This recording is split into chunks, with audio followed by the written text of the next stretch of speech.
You are now listening to Lady Denim. Kick back and enjoy the ride.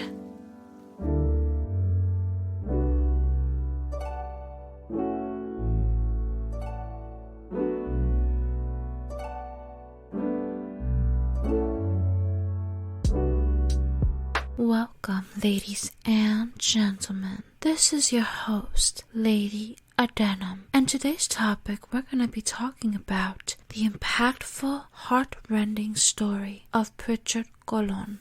Prichard Colon is an American former professional boxer, honorary WBC world champion, and gold medal winner at the 2010 Pan American Youth Championship in the 64 kg, 141 pounds category. He stood 6 feet tall and had 16 wins, 13 wins by knockout, and 0 losses. On September 19th, 1992, Prichard Colon Melendez was born in Maitland, Florida to parents Prichard Colon and Nieves Melendez. He is the second eldest out of 3 children, his brother Ricardo being the eldest and his sister Natalie being the youngest. At the age of 10, his family decided to move to Puerto Rico so Prichard could represent the island in competitions. The family settled in the rural town of Orocovis. Prichard started his career at the Albergue Olímpico in Salinas, Puerto Rico. It was there that he earned the nickname Digit, which comes from the word digger in relation to his height. After graduating high school, Prichard started studying business administration at the Universidad de Sagrado Corazón in San Juan, Puerto Rico.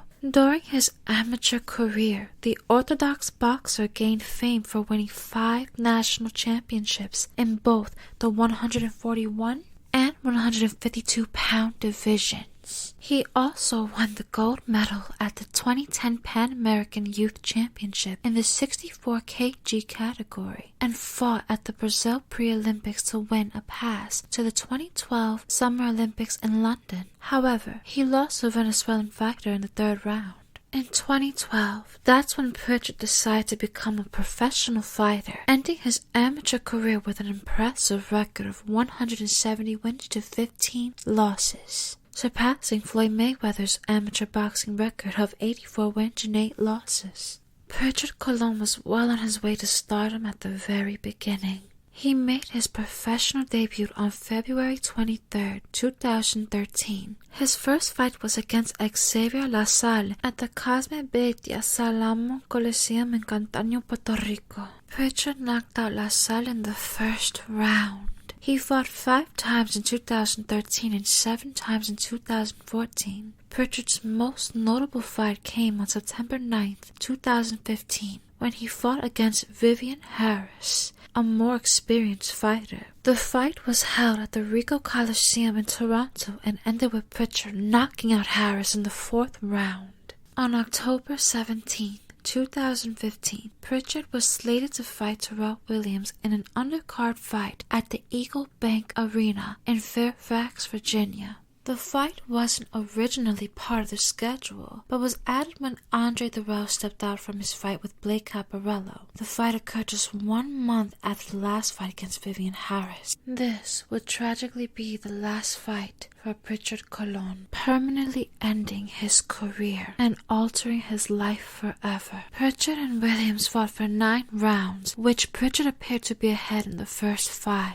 Throughout the match, Williams brutally and repeatedly punched Prichard in the back of the head. Rabbit punches are punches to the back of the opponent's head and are illegal for good reason. Aside from being illegal, it's morally despicable and considered to be dishonorable. Prichard informed the referee of the illegal punch to the back of his head, to which the referee replied, "You take care of it."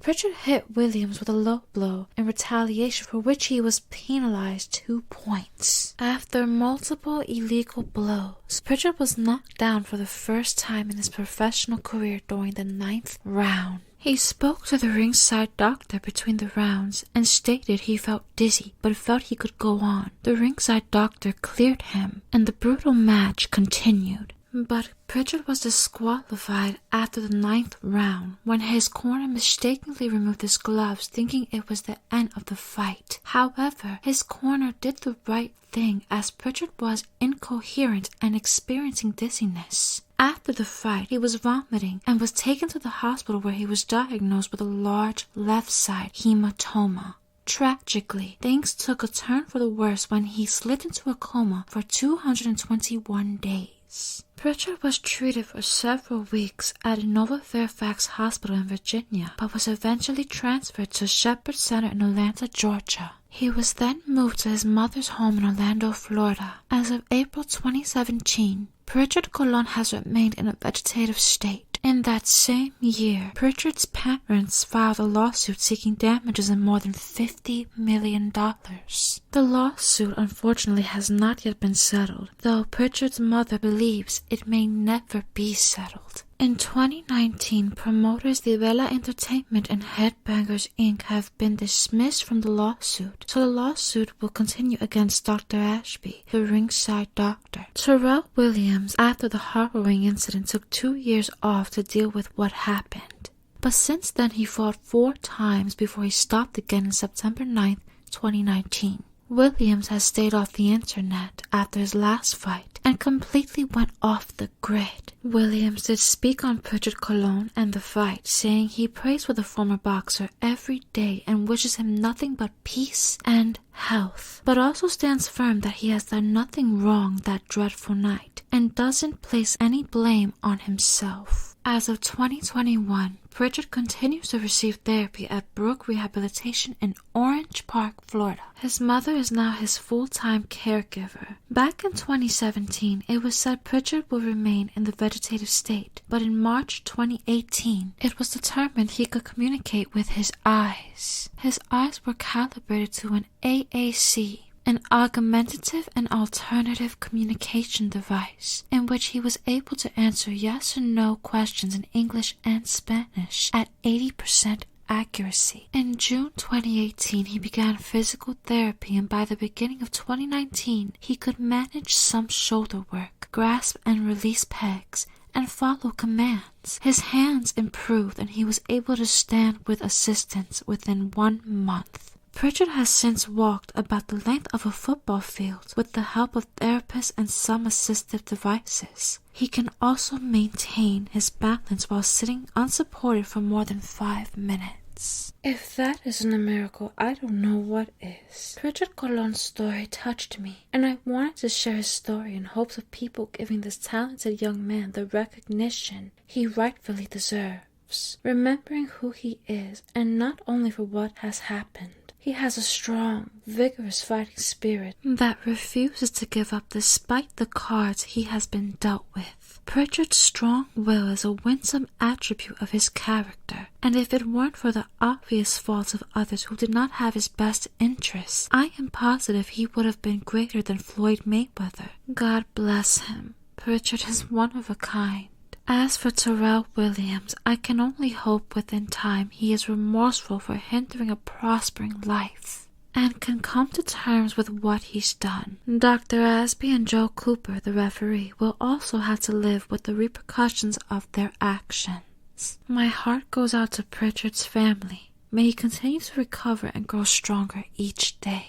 Thank you for listening. If you are interested in learning more about Prichard Colon and the nature of his case, I will leave the links in the description. Be sure to follow me on Insta and Twitter at Adenum.